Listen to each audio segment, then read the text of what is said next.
Welcome to this podcast episode where we're going to be talking about how to build solid AF self-trust.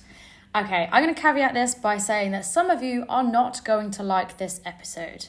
This is what you don't want to hear, but you need to hear. In fact, I'm not even going to apologize in advance. This is the stuff that I wish someone had told me back when I was in my plateau season. That was the difference, the catalyst between what will get you from those 3, 4, 5, even 6K months through to your 10K plus months. This is the difference that's going to be the rocket up your backside that gets you to those big goals that you're looking for versus staying stuck and coasting through okay. So get comfy.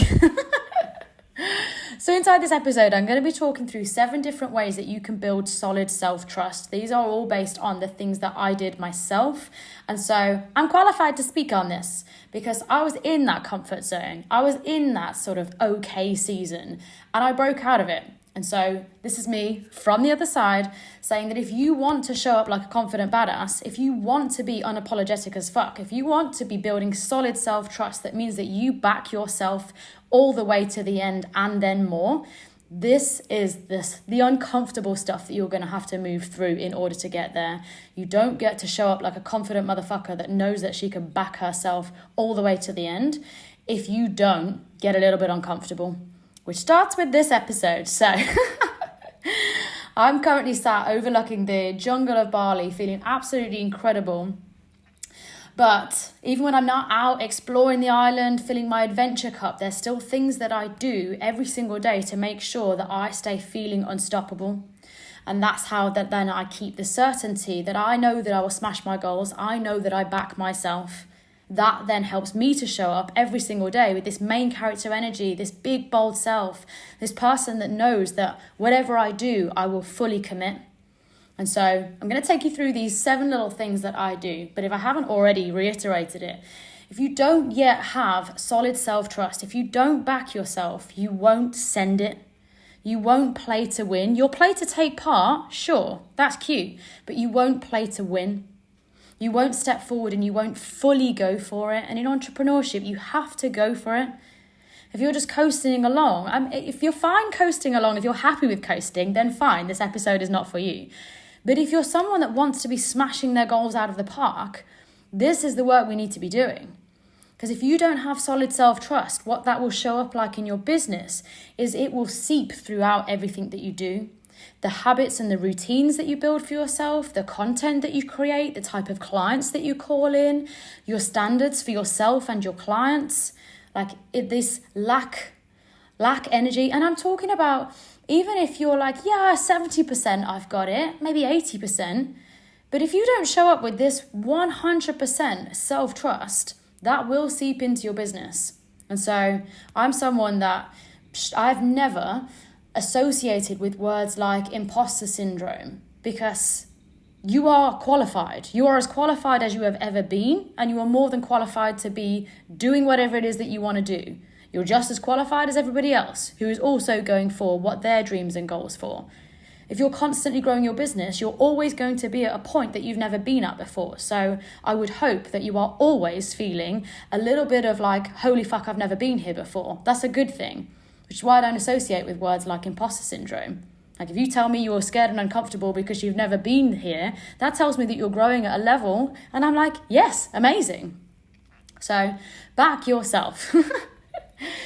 So I've mentioned if you are lacking in this self-trust, this is going to be cock blocking your own success. This is the worst thing that you can do for yourself. Because these limiting beliefs or this less than 100% attitude is going to be seeping through your business. You won't fully go for it, and I want you to go for it. So here are 7 things that you can be bringing in, 7 ways that you can be building solid self-trust for yourself. Okay, number 1, keep the promises that you made to yourself. Yes, we're getting stuck straight in. Stick to your own word. Your own promises, your own goals, the things that you said that you would do, you have to go and do. This isn't about building relationships with other people. This is about strengthening the relationship that you have with yourself. So if you say that you're going to go and do something, whether that is wake up at a certain time, work out a number of times per week, cut down on snacks, get to bed at a certain time, whatever it is that you've said to yourself that you're going to do, launch that new program, sell that new offer, bring in a certain type of client, not be available at a certain time anymore. Whatever it is that you said to yourself that is important to you, make sure you keep your own word. Be a person that you can rely on, because if you can't rely on yourself and trust yourself, how do you expect anybody else to? You're the one that sets the bar. If you want to build unbreakable self-trust, be someone that you can rely on. So when you think about those promises, it's not just a case of, let's say you set a promise of, I want to wake up at 8 a.m. every day so that I can go to the morning gym session. And then the first morning comes along and you choose to sleep in your alarm. It's not just about that single one morning of you choosing to stay in bed and choosing the comfort over the discomfort of waking up and going to do the hard thing. It's the fact that in that moment, you broke a micro promise to yourself. And then because you've done it once, psychologically, it's a little bit easier to do it again. So when Tuesday comes around and you have that same thought, well, if you've already broken it on Monday, on Tuesday, you're a little bit less likely to stick with it. You're not going to be 100% committed because you've already broken your promise on Monday. And this is how bad habits are formed, is that it's the repeated, small, consistent breaking of habits and breaking of the word that you kept to yourself. It's not about any one single decision. It's about the fact that once you break it once, it's a lot easier to keep on breaking it. And so people do. And so if you're someone that consistently breaks their own promises, it's no wonder you don't trust yourself when you're going in for much bigger things like launching a group program or raising doubling your prices or going for something really big in business, because you don't fully believe that you back yourself because you can't keep the promises to yourself. I know, this is uncomfortable. I get it. When I heard these own words, myself, when I was earlier on in my journey, gave me a real big wake-up call to the things that I said that I would do that I wasn't doing.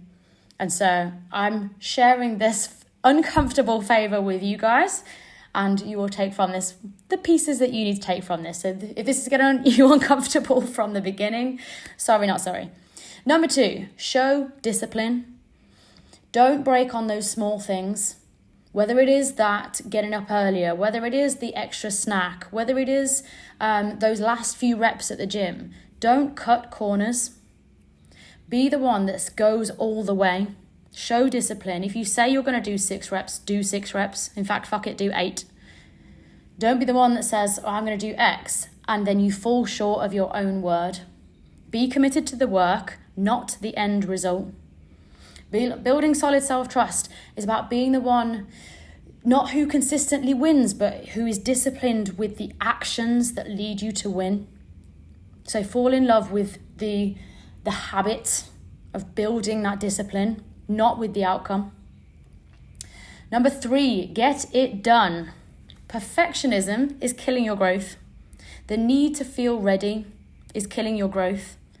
The need for everything to be done absolutely perfectly and everything fully thought through and complete, and you knowing all of the information, all of the possible avenues, all of this is killing your growth because it's stopping you from getting it done. Get it done, get it finished, and then refine it as you go. The people who are scaling the quickest are the ones that are taking action, getting things done, and then learning as they go with what they know at the time. Think about me with this podcast. I said on Friday that I wanted to podcast out, and it was out by Monday. That meant that by Monday, I'd got episodes out and people could see me as someone that had a podcast, so it was great for my brand. But by the next week, I've got a whole load of new stats that I can look at to see what are people enjoying, how long are they listening for, where are people coming from. I can then use that within the business to either build on new platforms or bring more content like that. So even in just the space of a week, I have more information to be able to use to give my clients and my community more of what they want. I can make more informed decisions because I moved quickly, rather than saying, oh, let me map out the first 10 episodes. Let me wait until I've bought expensive equipment. Let me wait until I've mastered a new recording platform. No. Get it done and then refine as you go. So that was number 3. Number 4, do hard things often. You don't build up stamina, tolerance, resilience from doing easy shit. Make big things seem small by doing them. The only way you're going to start chipping away at a massive ice block is to start chipping away. So challenge yourself, push yourself, do things where you don't know whether you've got it or not. This is how you learn to develop self-trust, is by putting yourself forward and into situations where you don't truly know what the outcome's going to be. You learn what the outcome's going to be, and you learn what your strength, your resilience, your mental resilience is by putting yourself in those situations. Now, I've always done this through sports, but I'm sure there are various other ways that you can think of. For me, it's always looked like learning new pole moves that test my strength, or with rock climbing and bouldering, constantly moving on to like a progressively harder route to see if I can do that next stage of hardness, that next level of difficulty. And I always can. I'm someone that likes to know that they've absolutely got it, but I still continue to test myself, test my strength by doing things that are progressively harder. Even in the gym, whether it's lifting heavier weights, my body might go, oh no, we can't do that. Or maybe even my mind will say like, oh no, that feels really stretchy. But when I commit to it and say, let's try, let's see if we can, I can always do it. So your brain is going to tell you, oh, I don't think we can. But if you decide that you go for it and you actually go and do it, you'll realize that you can do things that are way harder than what you thought you could do. So make doing hard things something that you do regularly. Because when you do hard things regularly, when actual hard things come up, they will seem a lot easier. Which, on a similar thread, but slightly different, is doing new things often. If you constantly only do the things that you already know that you can do, are already familiar for you, well, how are you going to build solid self-trust if you're just staying in your lane? How are you going to build solid self-trust if you only do the things that you already know that you can do? You build solid self-trust by doing new things, getting yourself outside your comfort zone and challenging yourself either with higher levels of knowledge or skill, or doing new things altogether that you've got absolutely no idea whether you're good at or not. It's a really good experiment to get your brain working in different ways, get your body working in different ways. Go and learn new things and literally test out, how is my brain working? How is my body working? Like, what does this mean for me? Am I excelling in this? Is this difficult for me? Why is it difficult for me? Go and learn about yourself by doing new things. For me, that's looked like all sorts of things, whether it's diving to deeper levels at scuba diving, taking up my drumming lessons has been incredibly fun, but incredibly challenging as well, because the drumming teacher will be, I still can't read music, for the record. This is why I actually love learning to play the drums in Bali, is that my teachers often don't speak fluent English.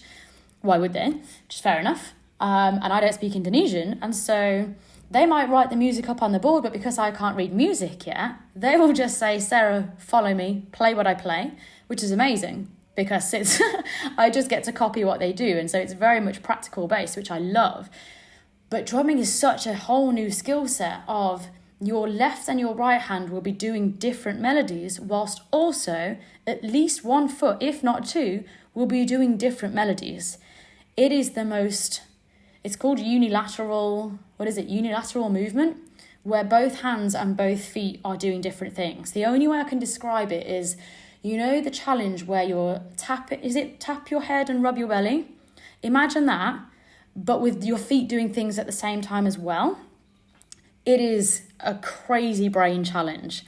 And so that has been a really interesting skill for me to learn, because it is testing me in a way that I've never been tested before. We don't learn that skill set at school. And so the way of absorbing things, it's not just about doing hard things, but learning in this new way has literally been rewiring my brain in a different way. And I love that because it's not only just teaching me a new skill set and something that I really love and I'm very present in, so I get to fully focus and enjoy being in deep flow, but my brain is learning to learn in a different way. And that is magic. Okay, so that was doing new things often. Number 6, blow your deadlines out of the water. How can you collapse your own timeline? And this is just a way of adding a bit of fun to things, but also testing yourself. Like if you're a competitive person, this will be a lot of fun. If you said that something is going to take you 6 months, why not do it in 6 weeks? If you said something's going to take you 5 years, why not do it in a year? If you said something's going to take you at least a month, why not do it tomorrow?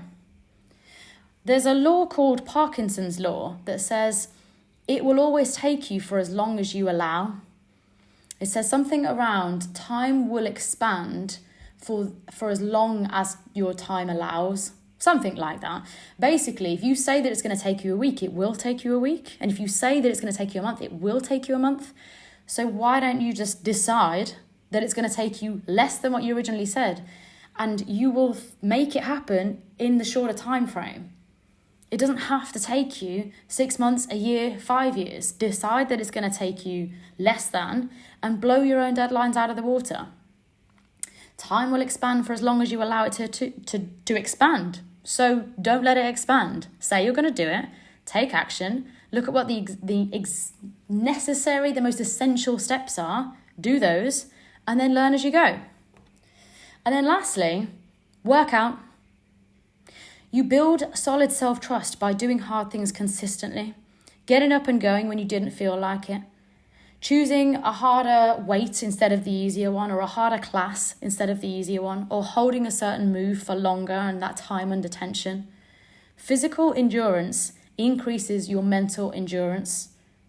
There's a reason why some of the most unstoppable, most confident, most unfuckable with entrepreneurs that you see, the ones who are so confident, their content bangs, they're all people that look after their physical fitness. And that's no coincidence.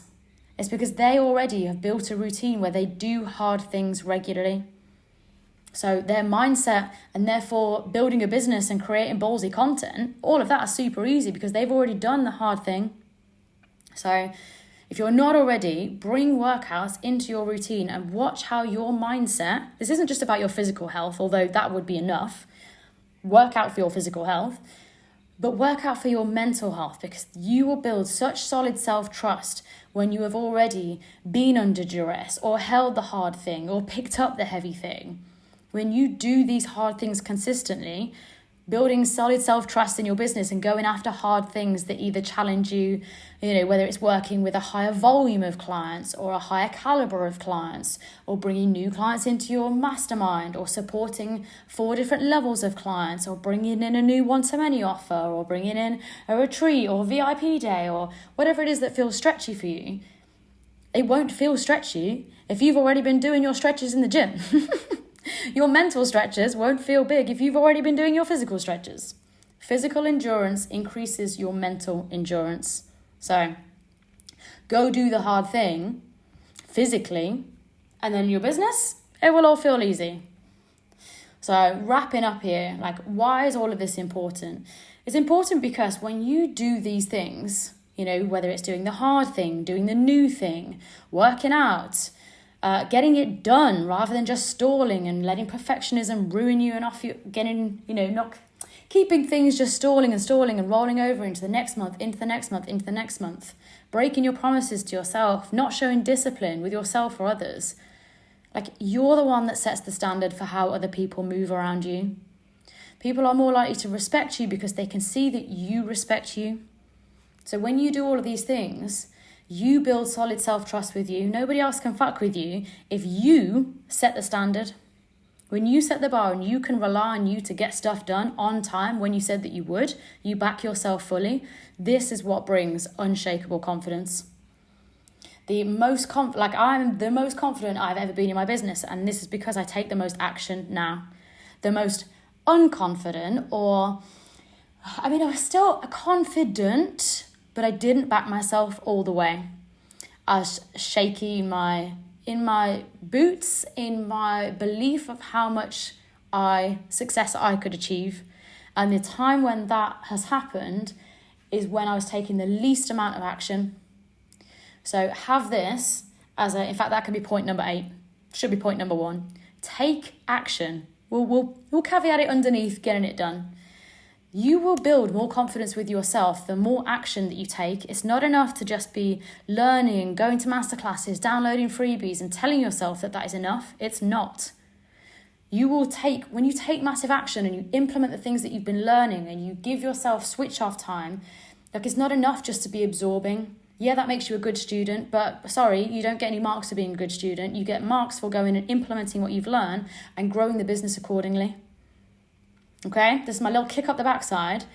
Even if you're coming to, all of my classes and in the membership and watching all of the things, I want you to go implement it in your content, implement it in your sales strategy, build the systems, build all of the things that are going to make you be selling consistently. Don't just listen to this podcast and not take action. I want you to take action. And if you want to get around other people who are taking action so that you're more inspired, so that you can get around other people who are, so that it doesn't feel overwhelming and you're just in a group of people who are taking action anyway, so it's the norm, then come inside the membership. Inside Sold Out Society, we focus on taking action daily. There are 4 things that all of the members are doing every single day to grow their business, to increase their sales, to make money daily. We have my core 4 are the things that we focus on every single day. Because it's not just about the wins, though, although of course we celebrate the wins, but it's not just about that. It's about putting in those essential daily reps that grow the business. We focus on reps, not wins, but we do still celebrate the wins. So this is wrapping up this episode. I hope that you've enjoyed this. I really want you to build a solid, unshakable self-trust, because when you do, the energy that you show up with is like none other. And this is what's going to help you to build your brand and build this presence that everyone goes, oh my God, that's her. And you're so stand out and so unique that you're in your own lane. So shining like the star that you are comes from you doing the work that you said you were going to do. It's the habits behind the scenes that allow you to show up as this main character. So remember that. Now, if this episode has been a little bit uncomfortable for you, message me on Instagram. Send me a message, Sarah Buckland Coaching, if you're like, Sarah? I didn't want to hear that, but I needed to hear that. If you enjoyed this podcast episode, share it to your stories. Don't forget to tag me so that I can reshare it as well. I'd love to hear what you think. And that is all for now, guys. Go implement this into your routines. Go implement this into your business so that you can be building this solid self-trust. I can't wait to see you inside the next episode. I'll speak soon. Bye.